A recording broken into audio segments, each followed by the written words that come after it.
Hello, তোমরা কেমন আছো? আমি তো ভালোই আছি। তো আমার আজকে খুব ইচ্ছে করছে, অনেকেই এই নামটা শোনোনি, আবার শুনেছো।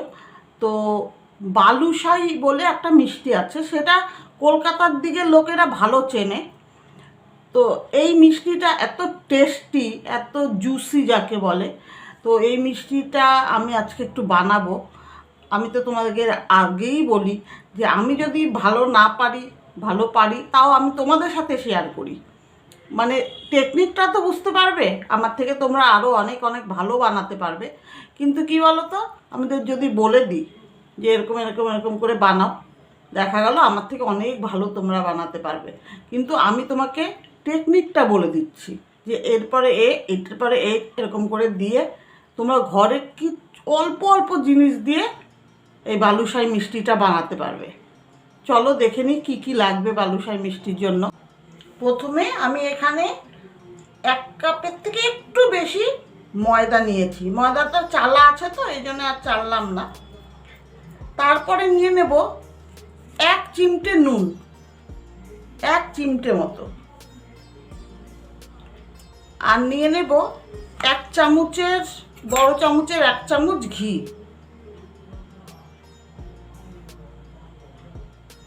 এই দেখো ঘি।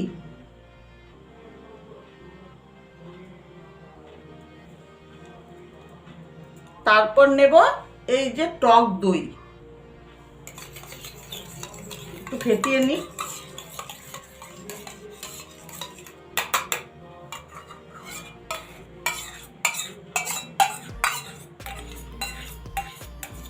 এগুলো এখন ভালো করে ময়াম দেব। টক দই, ঘি, একটু নুন আর ময়দা।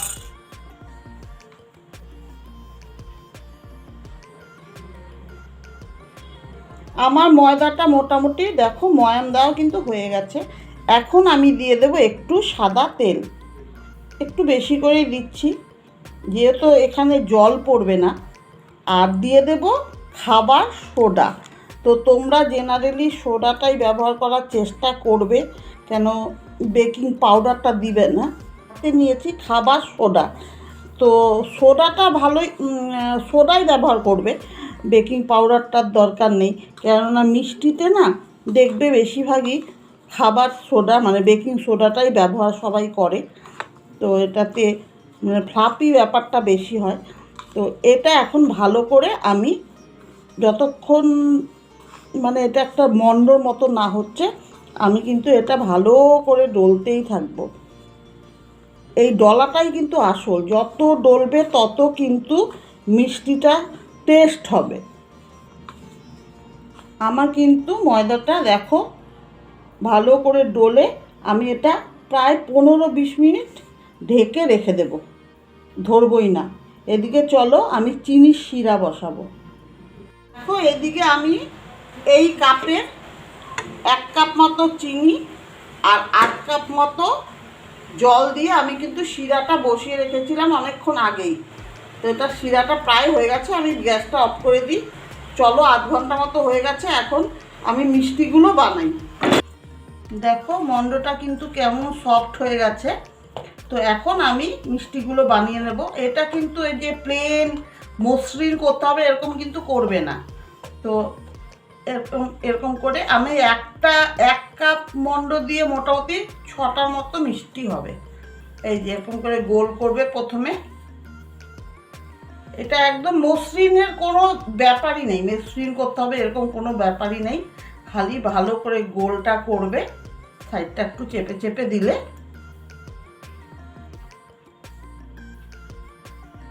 মাঝখান দিয়ে একটা ফুটোর মতো করবে, একদম এপার ওপার না, কিন্তু মাঝখান দিয়ে একটা ফুটো, এরকমই হবে।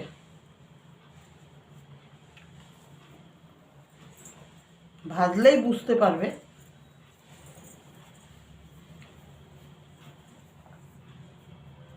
এরকম হলো, মাঝখান দিয়ে ফুটো। ফুটোটা কিন্তু এপার ওপার করবে না, একটা ফুটো করে দেবে। আমার মনে হয় 6টার মতো হবে, যা হোক। দেখো আমি 6টা মিষ্টি বানিয়ে নিয়েছি। চলো এখন গ্যাসে আমি একদম কড়াই ভর্তি করে মোটামুটি তেল দিয়েছি। চলো, আমি গ্যাসে যে তেলটা বসিয়েছি এটা কিন্তু একদমই এই যে ধোঁয়া উঠবে এরকম ব্যাপারই নেই, ধোঁয়া টোয়া না। আমি এই ঠান্ডা তেলেই ওগুলো দিয়ে দেব। যত লো আঁচ থাকে তত ভালো। এটা ভাজতে যদি তোমাদের আধা ঘন্টা সময় লাগে তাই লাগুক, কিন্তু গ্যাসের ফ্লেম একেবারেই বাড়াবে না। দেখো এখনও কিন্তু তেল গরমই হয়নি, আমি মিষ্টিগুলো দিয়ে দিলাম। এই জায়গাটাই হচ্ছে ধৈর্যের ব্যাপার। মনে হয় যে গ্যাসটা বাড়িয়ে এগুলো ভেজে ফেলি, না, সেটা কোনো সময়ই করবে না। তাহলে কিন্তু এত কষ্ট করে যে মিষ্টিটা বানালে সব নষ্ট হয়ে যাবে। ও আস্তে আস্তে দেখো এতক্ষণে বুড়বুড় বুড়বুড় বেরিয়েছে। তো যত আস্তে করবে তত মিষ্টিটার ভেতরে রস ঢুকবে, মিষ্টিটা খেতে খুব ভালো হবে।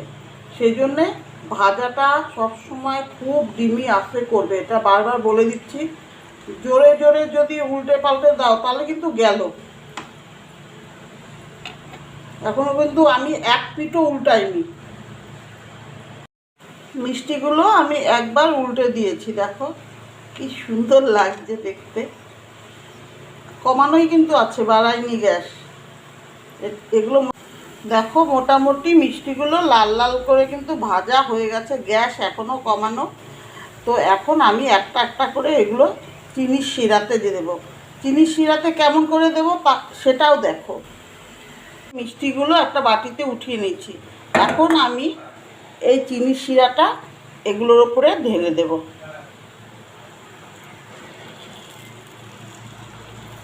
চিনির শিরাটা একদম ঠান্ডা হতে দেবে না, একটু গরম থাকলেই হবে।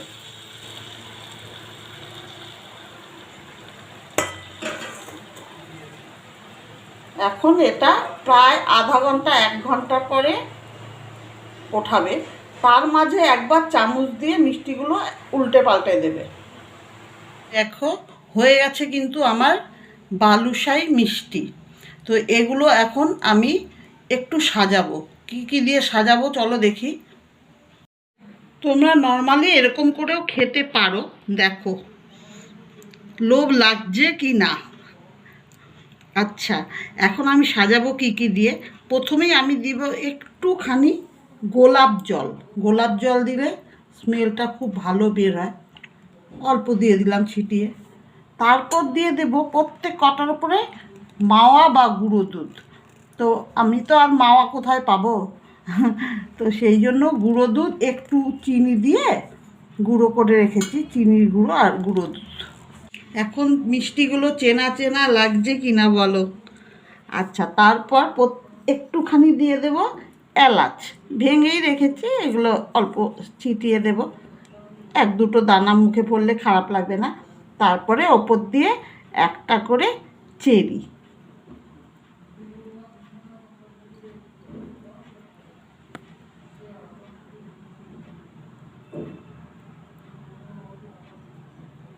সত্যি আমি কিন্তু ভাবতে পারিনি আমি মিষ্টিগুলো এত সুন্দর করে বানাতে পারবো। সত্যি বলছি, আমার যে এত ভালো লাগছে মিষ্টিগুলো দেখে, ছেলেকে এখনও দেখাইনি। সত্যি আমার অদ্ভুত লাগছে যে আমি এত সুন্দর, তোমাদের জন্যই কিন্তু আমি নতুন নতুন রেসিপি ইউটিউবে এখান থেকে বেছে বেছে বানাই। কিন্তু সত্যি আমি ভাবতে পারিনি গো আমি এত সুন্দর মিষ্টি কোনোদিন বানাতে পারবো। আমি একটা ছেলেকে দেখি আমি তোমাদের কেটেও দেখাচ্ছি যে দেখো তো খেয়ে কেমন হয়েছে মিষ্টিটা। হ্যাঁ দেখছি।